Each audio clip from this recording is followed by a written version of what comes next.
So basically, this .NET Core is completely different from the .NET framework. And this .NET Core is an open source framework for building modern high performance applications such as web, Windows, mobile, AOT, and cloud-based applications. And it is developed by Microsoft, is managed under the .NET Foundation. Okay, and this .NET Core is written in C# and C++ and licensed under the MIT license. Okay, so the first version is .NET Core 1.0 and the latest version is 7.0. So in the short form, we can call it as .NET 7. Okay. And the next question is, what are the advantages of .NET Core? So the .NET Core is an open source. It is completely free of cost and it is provide the cross-platform support. So it can run under the Windows, Linux and Mac operating system.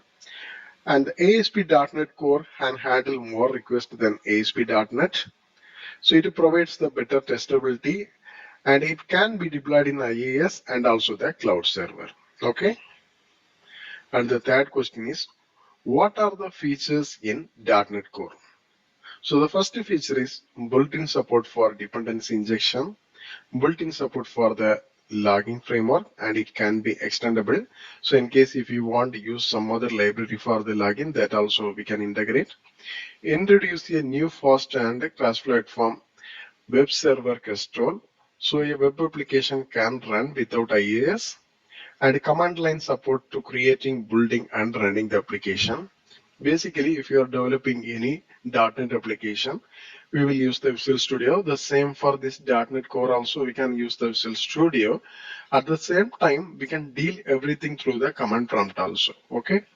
And it has good support for asynchronous programming. So there is no web config file. We can store custom configuration into an app settings.json file, rate limiting and minimal API. So rate limiting means we can define how many requests our application is going to handle. So if it is reaching the limit, we can throw some of the error messages.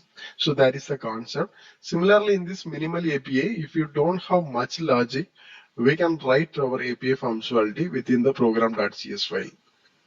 These two features are available in the latest versions only. And the next question is, what is meta package? So the .NET Core 2.0 introduced meta package, which include all the supported package by ASP.NET Core with their dependencies into one package.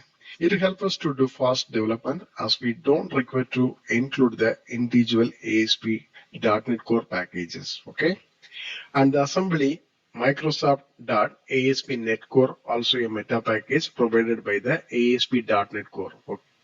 Okay, we can move on to the next question. Can ASP.NET Core application work with full .NET 4.x framework? Yes, ASP.NET Core application work with full .NET framework via .NET standard library.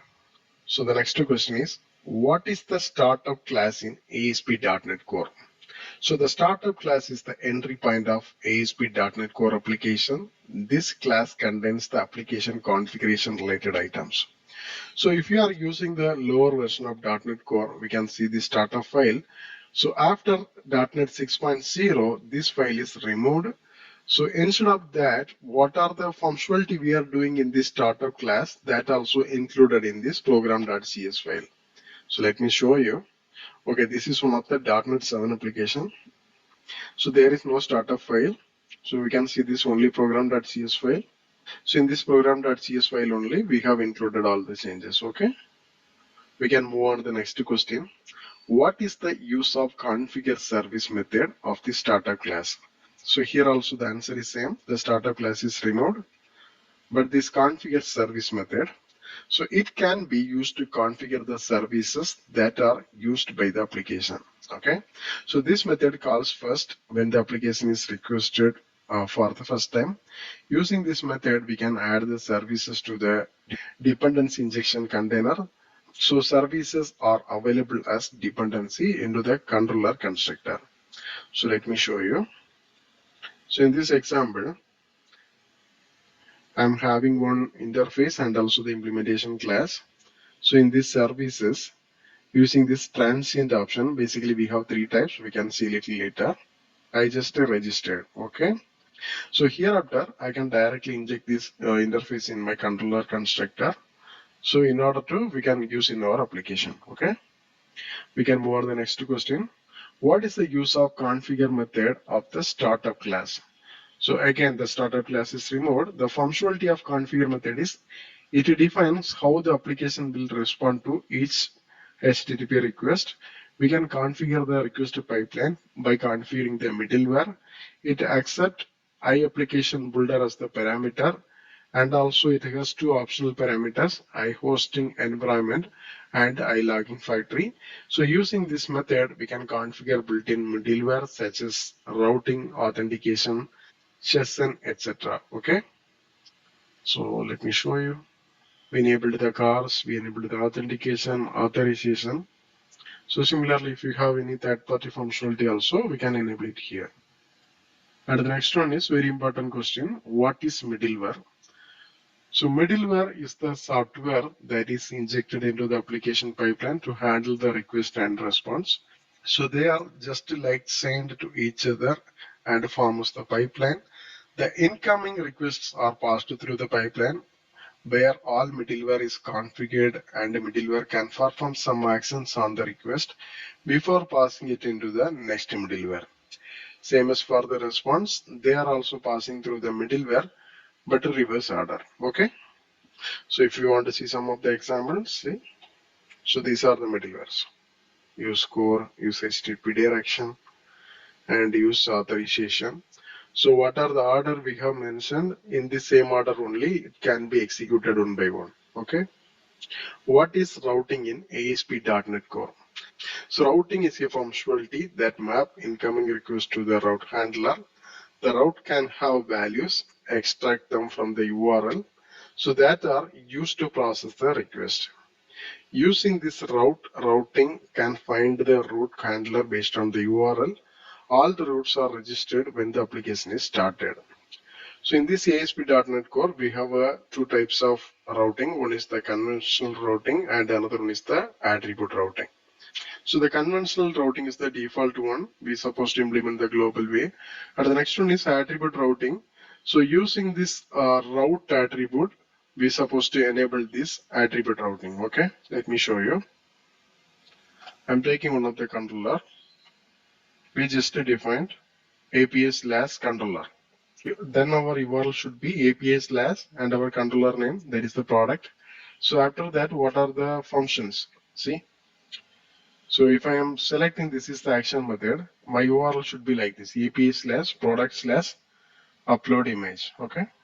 So the same concept applicable for all the routes. Okay. So we can move on to the next question.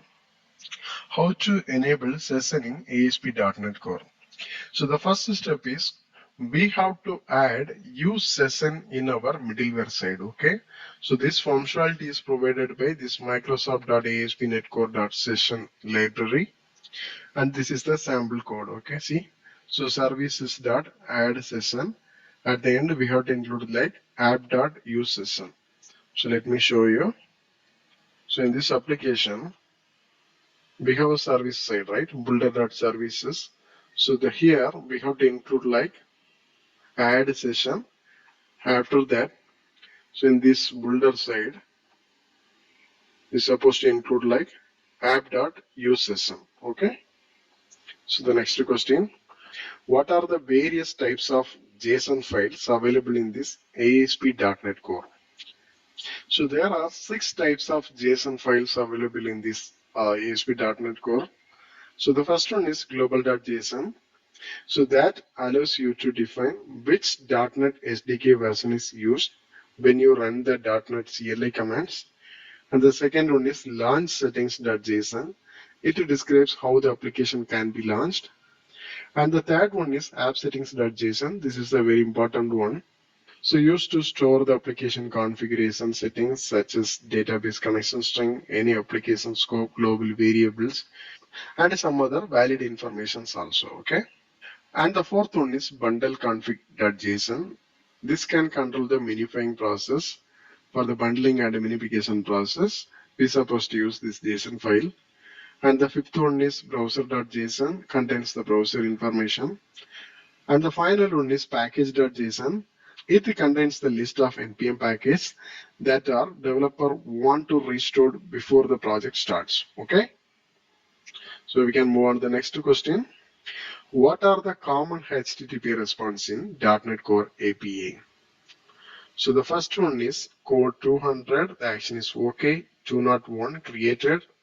202 accepted. 204 no content. These are the success scenario. Then 400 is a bad request. 401 unauthorized. 403 forbidden. 404 not found. 406 not acceptable. 423 locked. 500 internal server error. 501 not implemented. 502 bad gateway. And 503 service unavailable. How to achieve dependency injection in .NET Core API? So dependency injection is the inbuilt feature in .NET Core. So there are three ways we can register dependency injection to our services. So the first one is transient, then singleton, and the final one is scoped. Let me show in the code. So we can see this transient. The similar way we can use the add scoped and also the add singleton. All are having different lifetime. Let me tell you. So the first one is transient. It creates an instance each time they are requested and never shared. It is used mainly for lightweight stateless services. And the second one is singleton. So this creates only single instance which are shared among all the components. So that requires it. And the third one is scope. It creates an instance once per scope which is created on every request to the application. Okay. So we can move on the next question. How to use entity framework in .NET Core? So entity framework is an object relational mapping. So already we have used in .NET framework also. For this .NET Core, they have introduced this entity framework core version. Okay. So there are three approaches: database first approach, code first approach, and the model first approach. So here we don't have any EDMX file. So using some command prompt, in case if you are following this database first approach, we have some scaffold command. So using that, we can generate all the models from our database. So the similar way for the code first approach, we have to define our model. After executing the command, it will generate the database. Okay. So if you want more details regarding this entity framework core, I will share the link in this description. You can get the more information. Okay. What is AutoMapper? AutoMapper is a simple library that helps us to transform one object type into another. So let me show you an example. This is one of the AutoMapper handler. See? So this is my actual class, table customer. So this is my custom model. I just created as the customer model. Okay. So whatever data available in this object format, I need to convert this into customer model. So then I just added one of the configuration. So now I'm just converting. So here the problem is our source class and this destination class, both are having same number of fields with the same name, then there is no problem. If both are having some mismatch, we have to use this for member. So for this scenario, I'm having this status name. Okay. But I don't have this status name in my source side. So instead of that, I'm having this is active and also the data type also different. So this status name was the string and this is active as the boolean. So here I'm just checking some condition and assigning value into our status name. Okay. So these kind of logical changes also we can apply through our AutoMapper. Okay. So the next one is a familiar one. What is CARS? How to enable in this .NET Core? So CARS is nothing but an cross-origin resource sharing. So this is the security feature in browser for restricting cross-origin HTTP request. So if your REST API resources receives non-symbol cross-origin HTTP request, you need to enable the CARS support. For example, you have created one of the API. So that API need to be consumed. These two domains means we have to enable the cars for these two particular domains. Then only it can be accessible. Otherwise, they will get the cars error. For enabling the cars error, we can do it from our program.cs file. I just included this use cars. And first we need to define the cars. So there are two ways we can define the cars policy. One is providing the name. So here I just provided the name is cars policy 1. So this cars policy allows only one domain. Okay. So similarly, we can add the default policy also. See, here I just provided star. That means any of the domain can be access this application. So the next thing is which one we are going to use. So currently I just used use cars. So that means it will take the default one. So in case if I'm providing the policy name, then it will consider as the policy name. Okay. So the same way for enabling and disabling the cars, we can directly do in the controller side also using some of the attributes. So using this disable cars, we can completely disable the cars. And for the enabling, for the individual action methods, we can use this enable cars. And inside that, we have to provide the policy name. So in case if you not provide the policy, it will take the default policy. Okay. What is rate limiting? So rate limiting is a strategy for limiting the network traffic. So rate limiting can help us to stop the malicious bot activity. It can also reduce strain on the web servers. So the concept is very simple. So if you have an application, basically we can expect n number of requests. Okay. In such a time period, we may get more requests what we supposed to expect. Okay. So in that time, the server also may crash. For avoiding in that situation, the rate limiting concept is introduced. Just assume you have an application. So at the same time, 1,000 people are accessing means there is no issue. If it is crossed the limit, so application may be crashed. So then we can define the rate limiting for the 1,000.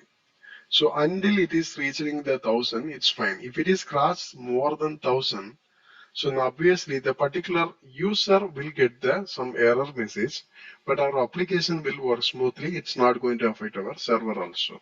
Okay. So in this code, for enabling the rate limiting also, we have a different ways. So first in this middleware, we have to enable like this, use rate limiter option. And we have to define this rate limiter also. Basically, we can add the rate limiter also in the 4 ways. I just use this option, fixed window limiter. See, provided the policy name, what are the time period allowed, the permit limit, the particular time period, we are allowing just one request, and the queue limit. So in case if you get more than what we defined, we can keep in the queue, and the queue processing order, older to first or the newer to first, so that we can set. So in case, if you reach the threshold limit, what error code we supposed to show, so that also we can handle. Okay. So let me move on to the next question. What is authentication and authorization in .NET Core API? Authentication is the process of validating user identity. Authorization is the process of providing permission to the access resource. Authentication is used to protect our application data from unauthorized access. So this is the default concept only. What is basic authentication? So in this basic authentication, for the every request, user supposed to send a credential with a base64 format. So the first thing is system will check the credentials. If everything is fine, it will allow to access our resources. But this approach is very less security. Next, what is JWT authentication? So this is one of the popular method used in the .NET Core Web API. So the concept is very simple. So if you want access any of the resource, the first thing is we have to generate the token. Okay, the token is nothing but JWT, JSON Web Tokens. So in this token, have some expiration time. Okay, and what are the additional information needed that we can store in these claims. So once you have the token, while accessing our resources, make sure you have to pass the token also. So the system first validates the token whether it is valid or not. If it is valid based on the access level, it will return the data. Okay. And the next one is what is refresh token? So refresh token also is a concept of JWT token. So as I mentioned, when we are creating the token, we will be supposed to send the expiration time. For example, if I'm set to the expiration time is 15 minutes, okay? So when I'm logged in the application, the token is created. I'm continuously using the application. So I'm an active user. After reaching the 15 minutes, the token will be expired, okay?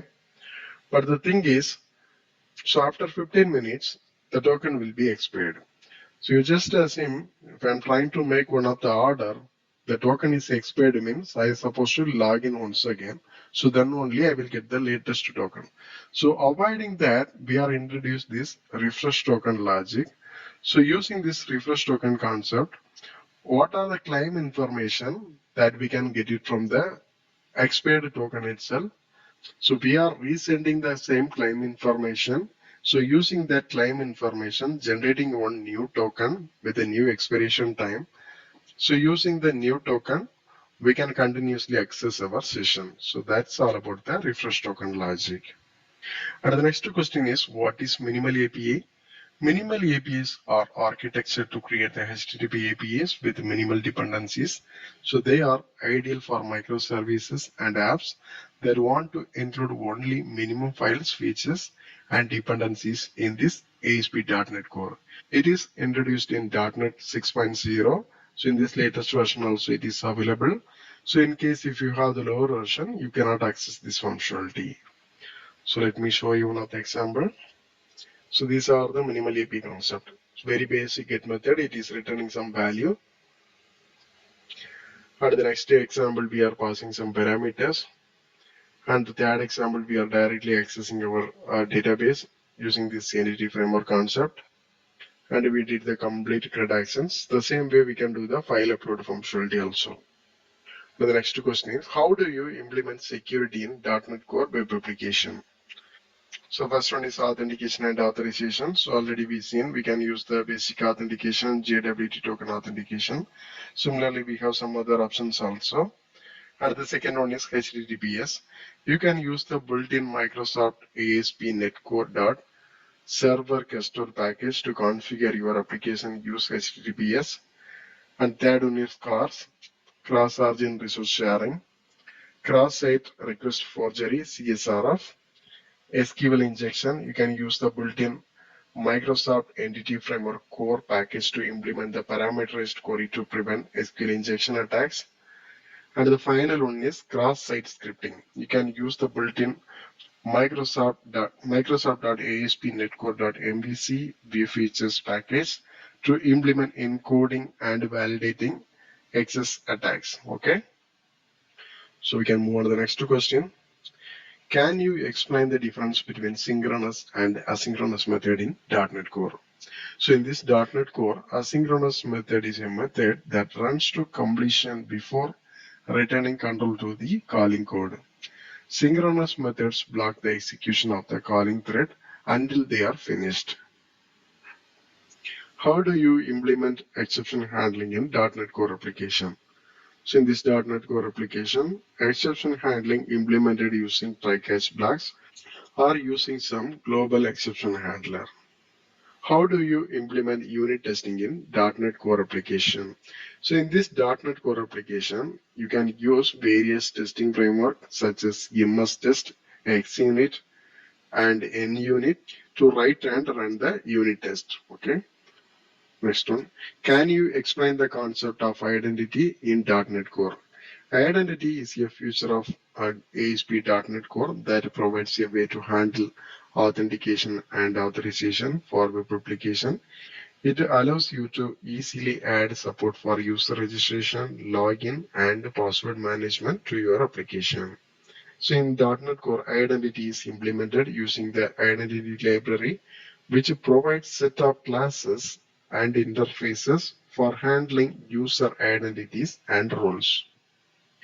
And the next question is, how do you implement caching in .NET Core application? Caching is the technique for improving the performance of a application by storing frequently used data in memory so it can be quickly retrieved without having to be recalculated or fetched from the database. So in .NET Core, there are several caching options available such as in-memory caching, distributed caching, and response caching. Can you explain the concept of signaler in .NET Core? Signaler is a real-time communication library for ASP.NET Core that allows you to easily add real-time functionality to your web application. It enables bi-directional communication between the client and the servers, allowing the servers to push the updates to the client in real time. Signaler uses variety of underlying technologies to provide the real-time communications, including WebSockets, servers and events, and long pooling. It automatically chooses the best transport based on the client capabilities and the network conditions. How do you implement background tasks in .NET Core application? Background tasks are way to run long-running or scheduled operations in .NET Core applications without blocking the main thread. So this allows the application to continue processing requests while the background task is running. So in .NET Core, background tasks can be implemented using this high-hosted service interface, which allows you to create the service that runs in background when the application starts. And the next question is, what is Serilog and how to use in .NET Core application? Serilog is a third-party library for enable the log in our application. So if you want to know more details about Serilog and how to use in our application, I have created the separate video. You can see the video in the description link. Okay. So now we are in the end of the video. We have covered 34 important questions with the answers. And if you are looking for the separate video for any of the concept, please let me know in the comment. I will create the separate video. Thank you. Thanks for watching.